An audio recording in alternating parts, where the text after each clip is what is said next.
Arestado ang isang lalaki matapos maaktuhan sa isinagawang hot pursuit operation kaugnay ng carnapping sa isang tricycle at pagkakasangkot sa paglabag sa Section 11 Article 2 ng Republic Act 9165 o ang Comprehensive Dangerous Drugs Act of 2002 noong gabi ng Mayo 25 taong kasalukuyan sa Tupi, South Cotabato. Ang biktima ay residente ng Barangay Poblasyon, Tupi, South Cotabato. Samantala, kinilala naman ang naarestong sospek na si alias Ray, 26 anyos, walang trabaho at residente ng Malungon, Sarangani Province.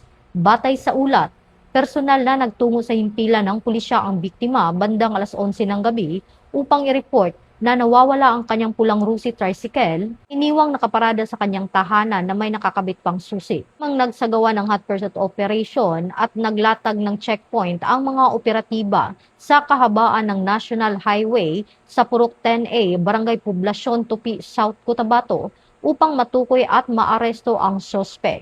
Bandang alas 11:30 ng gabi, isang tricycle na tugma sa deskripsyon ng nawawalang sasakyan na mataang paparating sa itinatayong checkpoint at matagumpay na napara ng mga otoridad dahilan upang maaresto ang sospek. Sa isinagawang body search, nakumpiska mula sa pag-iingat ng sospek isang heat-sealed transparent plastic sachet na naglalaman ng hinihinalang shabu na may tinatayang timbang na 5 gramo at standard drug price na humigit kumulang 34,000 pesos. Ang nakumpiskang hinihinalang iligal na droga ay isusumite sa South Cotabato Provincial Forensic Unit 12 para sa kaukulang pagsusuri.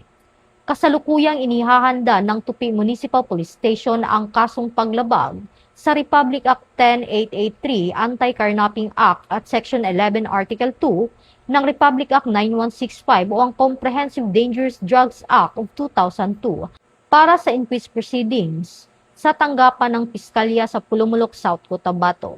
Hinihikayat ng kapulisan ang publiko na maging mapagmatsyag at makipagtulungan sa mga otoridad sa pamamagitan ng agarang pag-uulat ng anumang kahinahinalang tao, pangyayari o aktibidad sa kanilang lugar upang maiwasan ang krimen at mapanatili ang kapayapaan at kaayusan sa komunidad, alinsunod sa PNP Focus Agenda sa ilalim ng bagong PNP. Para sa bagong Pilipinas, serbisyong mabilis, tapat at nararamdaman. Mula dito sa Campo Crame, ako ang inyong PNN correspondent, Patrolwoman Resalie Umalay, nagbabalita para sa Police News Network, alagad ng batas, tagataguyod ng balitang pulis.